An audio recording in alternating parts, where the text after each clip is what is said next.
The sun was a hammer of gold, beating down on the cracked earth. The air, thick with dust and the smell of dry grass, felt heavy in my lungs. My name is Kyle, and the world I live in is not kind. It is a world of sharp teeth, and even sharper. Thorns, a world where the difference between a full belly and a hungry one is a matter of pure luck and quick feet. I am perhaps 10 years old, though we do not count the passing of seasons here. We count only the suns that rise and set, and the moons that grow fat and then thin again. My family, my small troop of two-legged creatures, is my entire world, and our world is this vast, endless savanna. We were moving, always moving. The hunt for food never truly ends. Today, the adults were searching for a certain kind of tuber, a starchy root that grew deep in the hard-packed soil near the riverbed. The river itself was a lifeline, a winding blue scar across the brown landscape, but it was also a place of great danger. The great cats, the ones with teeth like curved daggers, waited in the cool shade of the acacias that lined its banks. The crocodiles, silent and still as fallen logs, lay in the shallows. My mother held my hand tightly, her grip a warm and reassuring pressure. Her name, in our clicking, chirping tongue, meant swift shadow, and she lived up to it. She moved with a silent grace that I could only dream of, her eyes constantly scanning the horizon, her ears twitching at every rustle in the tall grass. Our group was small, maybe 20 of us in total. There was the elder, a male whose hair was almost entirely gray, and whose wisdom was in the way he could smell rain on the wind long before the clouds even gathered. There were the other children, always chattering, always on the edge of straying too far. My friend, Lynn, was a girl my age, with eyes that saw everything. She was a hunter of insects, her small fingers more nimble than anyone's. But our most important members were the big males, the ones with the strong arms and the heavy brows. They were our shields. They were the ones who would roar and throw rocks if a jackal came too close. They were the ones who would stand between us and the great spotted hunter with the yellow eyes. My own hands were small, but they were already learning to pick the small, sour berries from the thorny bushes without pricking my fingers, learning to crack the hard shell of a nut with a stone, learning to dig for the fat, juicy grubs that lay just beneath the surface of the earth. Everything was a lesson. The way the wind shifted direction, the call of a certain bird that meant a snake was near, the scent of a rotting carcass that meant a predator was full and sleeping nearby. We were not at the top of the food chain. We were a fragile link in the chain, easily broken. We were smart, yes. We could use a sharp rock to cut meat, a heavy stone to crush bone, but we were still prey. Our teeth were not long enough, our claws not sharp enough. Our only true weapon was our mind and our numbers. The sun began its slow descent, painting the sky in fiery streaks of orange and purple. We hadn't found many tubers. The ground was too hard, the digging too slow. Hunger, that familiar ache in the pit of my stomach, was beginning to take hold. My mother gave me a small piece of a fig she had found earlier, its sweetness a brief, glorious reprieve. The elder had decided we would camp for the night in a small copse of fever trees, their yellow-green bark glowing eerily in the twilight. It was not a perfect place, but the branches were high and sturdy enough to offer some protection from ground-dwelling threats. As we settled in, huddled together for warmth and safety, the sounds of the savanna began to change.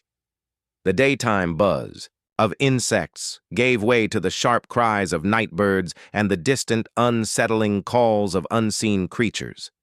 A cold fear, the kind that lives just beneath the skin, began to prickle at my neck. I pressed closer to my mother, her familiar scent, a comfort. The big males stood guard, their figures silhouetted against the last vestiges of daylight, their heavy sticks in their hands. They looked so strong, so imposing, but I knew they were also afraid. Everyone was afraid after dark. Suddenly a sound. It wasn't loud, just a snapping of a dry twig, but it was too close. The elder's head snapped up, his eyes wide and dark. He raised a hand, and a silence, absolute and terrifying, fell over our group. Even the babies stopped their soft whimpering. Every eye was now fixed on the wall of darkness that was the tall grass. I held my breath, the frantic beating of my own heart a drum in my ears. Something was out there. Something big. Something that did not belong to the night sounds we knew. The rustling grew louder, closer, and then a low, rumbling growl that vibrated through the earth itself. It was the sound of a very big cat, and it was hunting. The shadows danced with our fear, and I knew, with a certainty that chilled me to the bone, that this was not a night like any other. This was a night where one wrong move meant everything.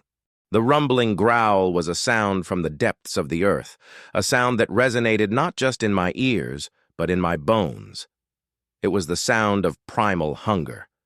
My mother's grip on my hand tightened until my knuckles felt white, and she pulled me backward, deeper into the meager shelter of the fever trees. The rest of our small group was a tableau of frozen terror. The smaller children whimpered, but their mothers shushed them instantly, pressing their small faces into their chests.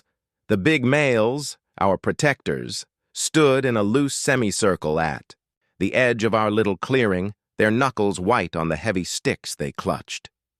Their eyes, wide and luminous in the failing light, were fixed on the source of the sound. The rustling in the tall grass stopped. There was a pause, a breathless moment of silence so complete that the only sound was the frantic pounding of my own heart. The air itself felt thick and charged, a silent testament to the predator that was out there watching us. We could not see it, but we could feel its presence. It was a weight in the air, a shadow that didn't belong. The elder, his body stiff with tension, let out a low, guttural click. It was a signal, a wordless command to be absolutely silent, absolutely still. Then the grass parted. A shape, low and muscular, moved into the twilight. It was a leopard. Its coat was a swirling pattern of black rosettes against a pale yellow background, and its movements were pure, liquid grace. But it was not alone. Behind it, another shape emerged, and then another. A mother leopard and her two nearly grown cubs. They were not a casual threat. They were a family hunting together. A deep, cold dread settled over me. Our group, though 20 strong, was composed mostly of children and females. We were not a match for 3 such creatures. Our sticks, our sharp rocks, our shouts, they were little more than a desperate gamble against the weight of instinct and muscle. The mother leopard's eyes, a terrible, piercing gold, found our group immediately. She didn't look at the big males first. She looked at us, the small ones, the easy targets. Her gaze felt like a physical touch, a cold finger tracing my skin. I instinctively buried my face against my mother's side, feeling the rapid, panicked beat of her own heart against my cheek. She let out a low, warning growl of her own, a sound more desperate than threatening. The elder took a step forward. His own heavy stick held out. He let out a long, drawn-out cry, a sound meant to scare and to warn. The other males joined in, a cacophony of guttural shouts and howls. They waved their sticks, stomped their feet, and threw a few loose rocks in the direction of the leopards. The mother leopard, however, did not flinch. She simply flattened her ears against her head and let out a low hiss, a sound that promised violence. The cubs, emboldened by their mother's presence, began to move slowly, circling around the edges of our little encampment, their tails twitching with a terrible anticipation. They were learning to hunt, and we were their lesson. Panic, a hot, terrible wave, began to sweep through our group.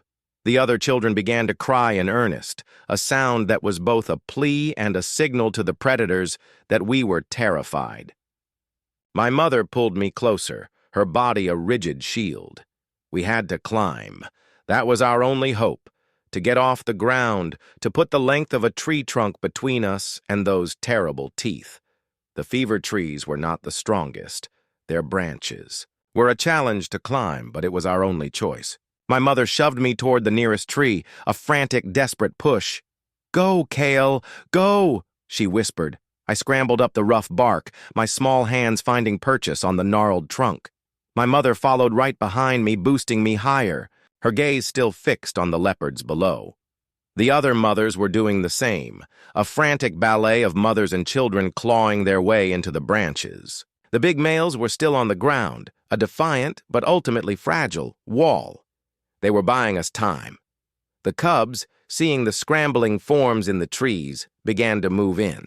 One of them leapt, a blur of muscle and fur at the base of the tree, where my mother and I were climbing. The elder, with a scream of defiance, swung his heavy stick, landing a blow on the cub's head. The cub yelped, a high-pitched cry of surprise and pain, and retreated. But it was only a temporary victory. Mother Leopard, her patience gone, moved now. Her gaze was no longer on the children. It was on the male who had hit her cub. With a speed that defied belief, she lunged. The elder was old, and his reflexes were not what they once were. He tried to swing again, but she was already on him. There was a sickening thud, a sharp cry of pain, and a tangle of fur and limbs. The sound of the struggle was lost in the chaos of our group. We were all scrambling, screaming, climbing higher into the branches of the shaky fever trees. My mother was pulling me up with a desperate strength I had never felt before, her face a mask of terror. We were so high now, perched precariously on a branch that felt far too thin to hold us. Below, the fight was over as quickly as it had begun. The elder lay still. The mother leopard, her breath coming in ragged gasps, stood over him. The cubs, emboldened by her ferocity, began to circle our trees again, their attention now fully on the huddling, shaking figures above. The night was now fully upon us, a vast black blanket, and we were trapped. Our refuge was a cage, and the great cats were the guards. Our little world had been irrevocably broken, and I knew that when the sun rose, not all of us would be there to see it. We were at the edge of existence, and the darkness was ready to swallow us whole. The air grew colder as the night deepened, and with it the terror that had seized us refused to abate. I was huddled against my mother, our bodies pressed together on the thin branch of the fever tree. The bark was rough against my skin, but I didn't dare to move. Below, in the inky darkness, we could see the glint of golden eyes. The three leopards were not leaving. They were settled, patient, their powerful bodies blending seamlessly with the shadows. I could hear their low chuffs, the contented sounds of a predator confident in its catch. The silence that had fallen over our group was absolute, broken only by the shivering of the leaves and the occasional, almost imperceptible whimper from a younger child. My own body shook, not just from the cold, but from the memory of the elder. I had not dared to look down after the attack, but the stillness that followed spoke volumes. The scent of blood, faint but distinct, now mingled with the smell of the dry earth and the night-blooming flowers. It was a cruel reminder of what we had lost. Our shield, our wise old guide, was gone. The night stretched on, an agonizing eternity. I tried to focus on the small things to distract myself from the looming dread. The shape of a half-eaten moon in the sky, the distant, mournful cry of a hyena that seemed to mock our plight. I could feel the tension in my mother's body, the way her muscles were coiled and ready for a flight that had no escape. She was awake, her eyes wide and staring into the darkness, a silent, fierce warrior even in her fear. She was protecting me, and I knew that if one of those terrible cats tried to climb our tree, she would fight, even if it meant her own end. As the hours bled into one another, the leopards below began to grow restless. The mother leopard, her, Belly Full was now grooming her paws with a casual indifference that chilled me to the bone. Her cubs, however, were still full of youthful energy. One of them, the one that the elder had struck, let out a low growl and began to scratch at the trunk of our tree. The sound was like a rasping stone, a promise of what was to come. Its claws, long and sharp, left deep gouges in the soft bark. I saw its head lift, its eyes locking onto mine, and I knew that in its eyes I was not a person, not a boy, but simply a meal. A collective intake of breath swept through our little group in the trees. The males who had survived the initial chaos were huddled in a nearby branch, their faces etched with a helplessness that was more frightening than their earlier bravado. They had lost their leader, and now they were just frightened animals, same as us. They looked at the leopards, and I could see the defeat in their posture. We were trapped. My mother, however, was not defeated. Her mind was always moving, always thinking. I felt her shift her weight on the branch, her grip on me a little less tight. She leaned in close, her breath warm against my ear. She spoke in a series of quiet clicks and gestures that only I would understand. She was telling me a story she had told me 100 times before. A story about a time when a great sickness had come upon the land and killed all the animals. The people had to eat the bark of a certain tree to survive. She pointed with her chin to a nearby branch of the same tree. It was the only story that had ever made me truly believe in the power of a tree. I looked at the tree, then back at her, confused. Her eyes were hard and determined. She was not telling me a story of the past. She was giving me a command. We had to move. We had to climb out of this tree and into another. The idea was madness. The tree we were in was already a perilous perch. To move from it, to leap into the uncertain darkness to another branch, was suicide. But I saw the logic in my mother's eyes. The leopard was at the base of our tree. It was focused on us. The other leopards were nearby, but not directly under us. We had a chance. A tiny sliver of a chance. I nodded, my small heart pounding so hard I thought it would burst from my chest. She looked to the other mothers, and they too understood. She had a plan, and even if it was a desperate one, it was better than waiting for the end. She carefully lifted me onto her back, my arms and legs wrapped tightly around her. She gave me one last look, a look that was both a promise and a goodbye. And then she moved. With a silent, fluid grace, she began to climb. We moved up, away, from the watchful eyes of the leopards below. The branch was swaying precariously, but she was a master of the trees. We reached a point where the branches of our tree and the neighboring one were close enough to touch. My mother took a deep breath, and without a moment of hesitation, she swung. It was a terrifying moment of weightlessness, a gasp of pure fear as we hung suspended in the air. For a split second, I thought we would fall. The branch we landed on swayed violently under our combined weight, but it held. My mother let out a small, relieved exhale, and we began to scramble our way down the new tree on the other side of the clearing, out of the direct sight of the leopards. We were not free. We were not safe, but we were alive. And we were moving. We were just two small shadows in the vast, terrible night, clinging to a thread of hope, an almost human act of defiance in a world that saw us only as meat. I knew then that we had more than just sharp stones and heavy sticks. We had the power to think, to plan, and to endure. It was a small victory, but in this world, a small victory was everything. The moon was now just a thin sliver of bone, casting only the faintest light over the savannah. The air, crisp with the approaching dawn, carried a different kind of silence. The terrifying huffs of the leopards were gone.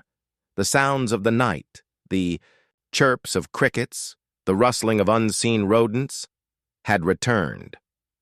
My mother and I, along with several other mothers and their children who had followed her desperate lead, were now huddled together at the base of a different tree, hidden in the shadows of a thorny acacia grove. We had climbed down after a long, slow descent, our muscles aching with the effort of holding on, our hearts still racing from the fear. The other males and the rest of the group were still somewhere back in the clearing, in the fever trees. I didn't know if they were alive. I didn't dare to ask. We were alone, a small, terrified fragment of our once whole family. The mothers were a grim sight, their faces streaked with dirt and exhaustion. The children were quiet, their eyes wide and unblinking, their tiny bodies shivering with a fear that went deeper than the cold. My mother, my swift shadow, was no longer a graceful warrior of the savannah. She was a mother, her body slumped with a profound weariness.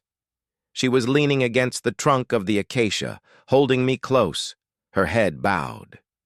I could feel her exhaustion, the slump of her shoulders, the tremor in her hands. She had done what she had to do, and now the weight of it all was beginning to settle on her. The first hint of pink began to stain the eastern sky. The colors of the dawn were usually a moment of relief, a promise that the darkness and the terrible, things that lived within it, was gone for another day. But today, the rising sun brought only a new kind of terror.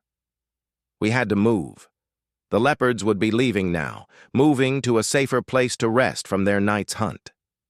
But we were still in their territory, and we were exposed. We had to find water, and we had to find food. We were weak, our stomachs rumbling with a hunger that had only grown more fierce after the fear of the night. My mother slowly lifted her head, her eyes tired and red-rimmed, scanning our surroundings. She let out a series of low, soft clicks and gestures, a quiet command to the other mothers. It was time to go. We moved out of the acacia grove, a silent procession of two-legged creatures, our forms a series of small, hunched silhouettes against the brightening sky. We moved with a different kind of stealth now, a stealth born of desperation, not of skill. We were not hunting. We were simply trying to survive. We were heading south, in the direction of the great river, a place of both great danger and great promise. The elder had told us stories of a place where the banks were lined with fruit trees, a place where the water was so clear and cold that you could see the pebbles on the bottom. It was a long journey, and we were weak, but it was our only hope. As we walked, I tried to make sense of what had happened. We had been a family, a unit. We had lived together, hunted together, and protected each other. But the world, this vast, beautiful, and terrible world, had shown us how fragile we were. We had lost the elder, the wisest of us all, to the savagery of the night. We were now a broken group, a collection of mothers and children trying to find a new path. Our small band moved with a frantic urgency, a new sense of purpose driving us forward. The other mothers, once so dependent on the strong males, were now taking on their roles. They were looking for threats, scanning the horizon for any sign of danger. They were digging for roots with their sharpened sticks, sharing the meager finds with all the children. They were comforting each other with soft touches and quiet clicks. They were becoming leaders, and their resolve was a new, powerful force. My mother, though tired, was at the forefront, her shoulders straight, her head high. She was a mother, and her purpose, her only purpose, was to protect her child. We found a small stream, a tributary of the great river, just as the sun had fully risen. We drank deeply, the cool water a balm to our parched throats. The children, for the first time since the night before, began to play, chasing each other in the shallow water, their fear temporarily forgotten. But the mothers and I could not forget. Our eyes were constantly on the riverbank, on the tall grass, on the horizon. We were still in danger. The savannah was a place of endless hunger, and we were still just a collection of fragile bodies, a walking meal for the next hungry creature that came along. As we rested, I looked up at my mother. She was watching me, her gaze both fierce and loving. I knew then that we were no longer the same. We had changed. We had lost a part of our old life, a part of our old way of being. We had lost the security of a large group of strong males who would fight for us. But in their absence, we had found something new. We had found a strength in ourselves that we never knew we had. We had found a new kind of resilience, a new kind of cunning. We were still just a group of two-legged creatures, but we were evolving. We were learning to think, to plan, to survive in a world that was trying to kill us. And as the sun rose higher in the sky, I knew that our journey was just beginning. We were on the edge of a new kind of life, a new kind of existence, and we were ready to face it. The day moved slowly under the heavy sky. We followed the winding path of the stream, our small group sticking close together. We were all hungry, but the fear of the previous night still clung to us like the thick mud on our feet. The mothers were no longer just mothers. They were now watchful guards, their eyes darting constantly into the long grass, their ears listening for the slightest hint of a rustle that didn't belong. The children, my friend Lynn included, were quieter than usual. Their playful chases in the stream had given way to a silent, determined march. My mother, my swift shadow, was still leading us. Her posture, though tired, was a beacon of resolve. She was a leader now, not by choice, but by necessity. She was the one who had led us out of the trees, and the others looked to her for guidance. Her mind, I realized, was a different kind of strength. It was not the brute force of the big males, but something more. It was the ability to see a path where there was none, to find hope in the face of despair. As we walked, my own mind began to change. I had always been taught to follow, to stay close, to be quiet. But now, I was watching. I was seeing the world in a new way. I saw the way the wind bent the tops of the grasses in a certain direction, and I knew that meant a predator was moving.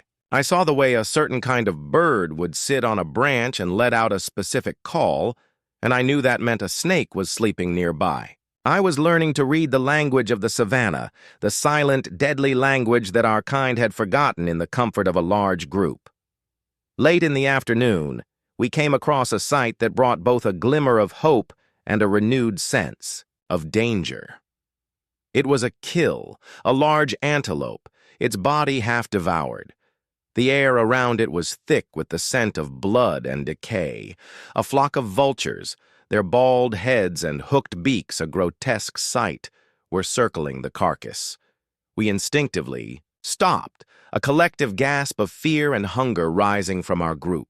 This was the work of a lion or a pack of hyenas, and they could still be nearby. My mother's eyes narrowed, her mind already working. She looked at the carcass, then at the vultures, then at us. The hunger was a palpable force, a pain in our bellies that was almost unbearable. The fear, however, was just as strong. To approach a fresh kill was to invite death, but to walk away was to invite starvation. Another mother, a small, fierce woman named Mara, spoke up in our clicking tongue. "Swift Shadow, we must leave it. It is too dangerous." The others murmured in agreement. The fear was winning, but my mother shook her head. Her eyes, usually so full of warmth, were now hard and focused. "We cannot. The children are weak. We must eat." She looked at me, and I knew that she was right. My stomach was a knot of pain. I could feel the weakness in my legs.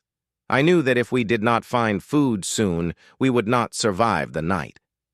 She began to move, a slow, deliberate walk toward the carcass. The others looked at her in disbelief, but they followed, their fear of her resolve now stronger than their fear of the lions. We moved in a wide arc, keeping the tall grass between us and the kill. our eyes peeled for any sign of a predator. As we got closer, the smell became overwhelming. The sight of the half-eaten animal was sickening, but the hunger was a more powerful force. My mother led us to a small rise, a place where we could see the kill and the surrounding area, without being seen ourselves. We were still a good distance away, but we could see the vultures.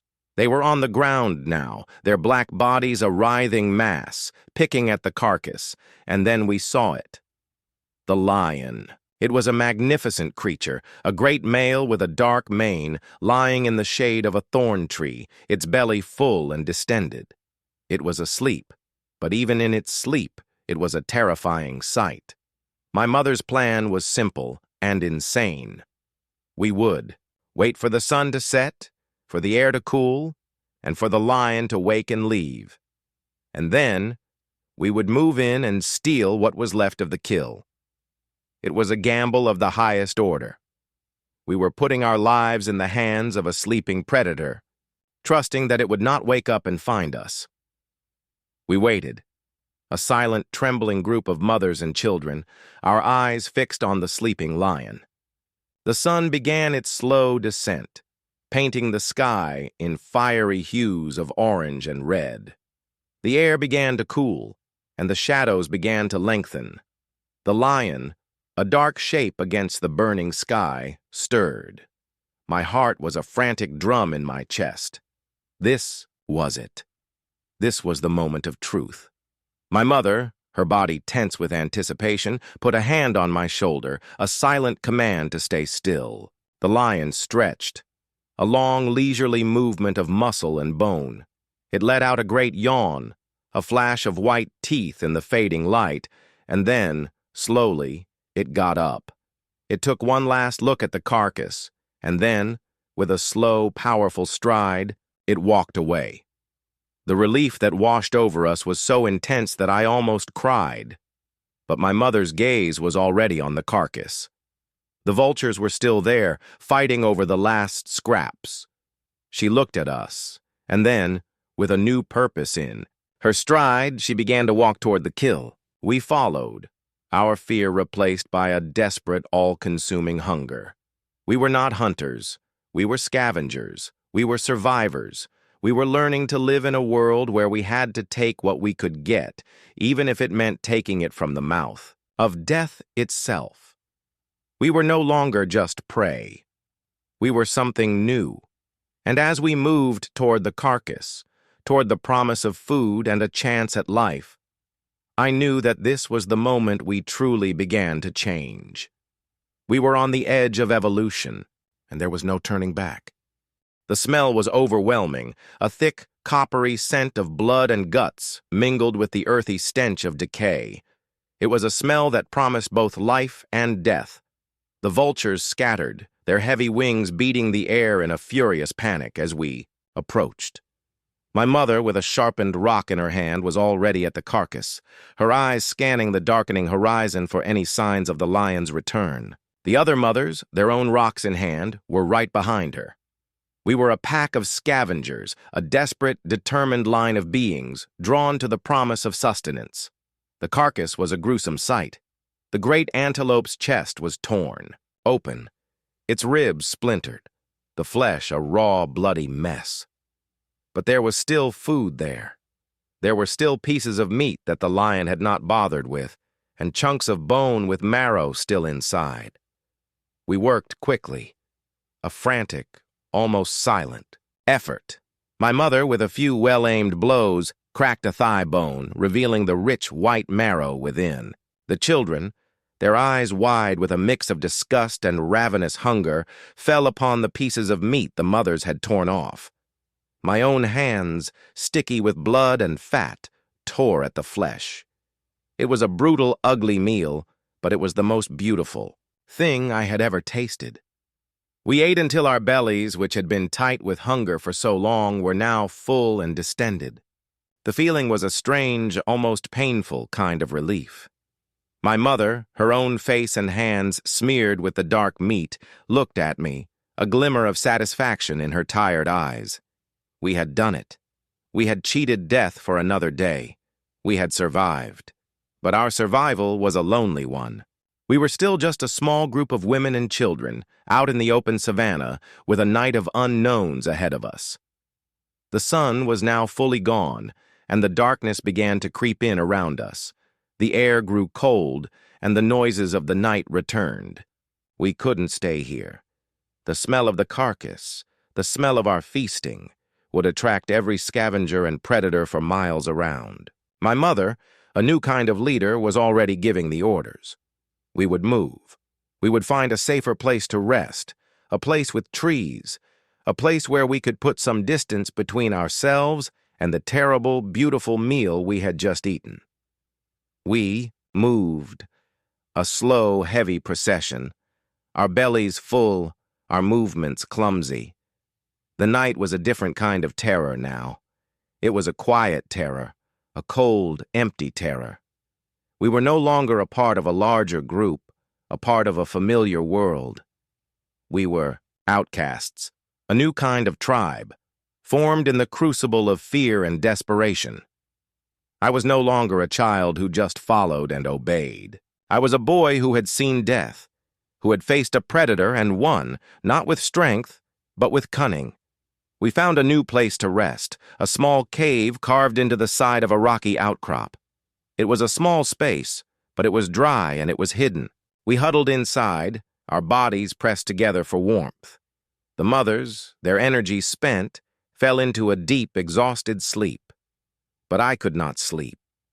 I lay awake, my mind replaying the events of the last 2 days, the roar of the leopard, the death of the elder, the silent, terrible wait as the lion slept, the frantic, bloody meal we had just eaten.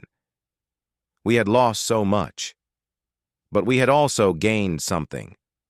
We had gained a new kind of strength. As I lay there, my full belly warm, I looked up at my mother. She was sleeping soundly, her face a mask of peaceful exhaustion.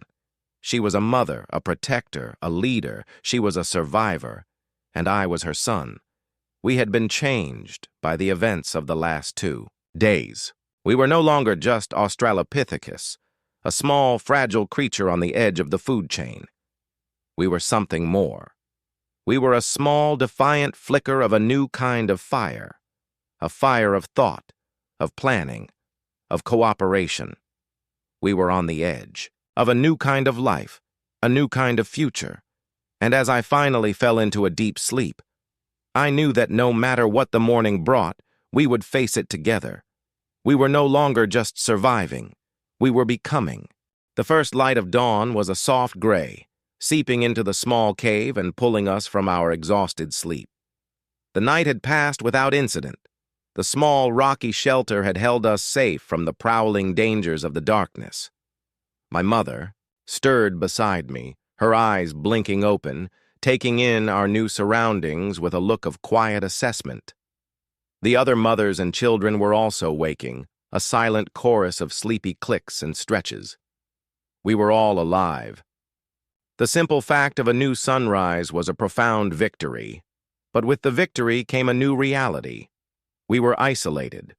We were a small splinter of a group, without the protection of the males. We were alone in a vast, dangerous world. My mother, my swift shadow, seemed to feel the weight of this as much as I did. She was no longer just leading us on a journey. She was leading us toward an unknown future, and that was a heavy burden. We moved out of the cave, our movements slow and deliberate. Our full bellies from the night before were now empty again, the hunger, a familiar ache. The journey to the great river was still a long one. We needed to find food, and we needed to find a safe place to rest for the next night. The savannah, which had looked so beautiful in the early light, now felt like a great golden prison. As we walked, my mother began to do something new. She began to lead us not just with her body, but with her mind. She would stop and point out a patch of certain leaves, a sign that a certain kind of tuber grew nearby. She would point to the sky, to the way the clouds were gathering, and she would tell us to move faster, that rain was coming. She was no longer just a follower or a fighter, she was a thinker. She was observing the world around her, and she was using that knowledge to keep us safe. The other mothers, who had once looked to the big males for all their cues, were now looking to her. They were asking her questions, in our quiet, clicking language. "Which way, Swift Shadow?" one of them, Mara, would ask. "Where do we find water?" My mother would answer, her voice soft but sure. "The low path," she would say. "The earth is moist there," or "the north, the river bends there." We were no longer just a group of animals moving from one place to another. We were a group of beings, thinking, planning, and cooperating. The day was hard. The sun beat down on us mercilessly. The tall grass, dry and brittle, cut at our legs, but we persevered. We found a small spring, its water cool and sweet. We found a patch of wild berries, their taste a burst of sour sweetness in our mouths. We were surviving not just by luck, but by cunning. We were using our minds, our hands, and our numbers to find our way. Late in the afternoon, we came across a sight that made us all stop in our tracks. It was a cluster of trees, but they were unlike any we had ever seen before. Their trunks were thick and heavy, and they were laden with a fruit that was unlike any we had ever seen. The fruit was large and round, and it hung from the branches in great heavy clusters. A new kind of hunger, one born of curiosity, began to gnaw at us. We approached the trees with caution, our eyes darting around for any sign of a predator. The air around the trees was thick with the scent of the fruit, a sweet, intoxicating smell. My mother, her brow furrowed in thought, picked up a stone. She looked at the fruit, then at the stone. She looked at me, and I knew what she was thinking. The fruit was too hard to bite into. It had to be broken open. She took a stone, and, with a few careful blows, she cracked open the fruit. The inside was a rich, pulpy orange, and the smell was even more intoxicating. She took a small piece and tasted it, her eyes widening with a look of pure pleasure. She handed a piece to me, and I tasted it. It was the sweetest thing I had ever had. It was a taste of heaven, a taste of a new kind of life. The other mothers, seeing our faces, began to do the same. They picked up stones, and with a series of tentative blows, they began to crack open the fruit. We ate until we were full, our hands and faces sticky with the juice.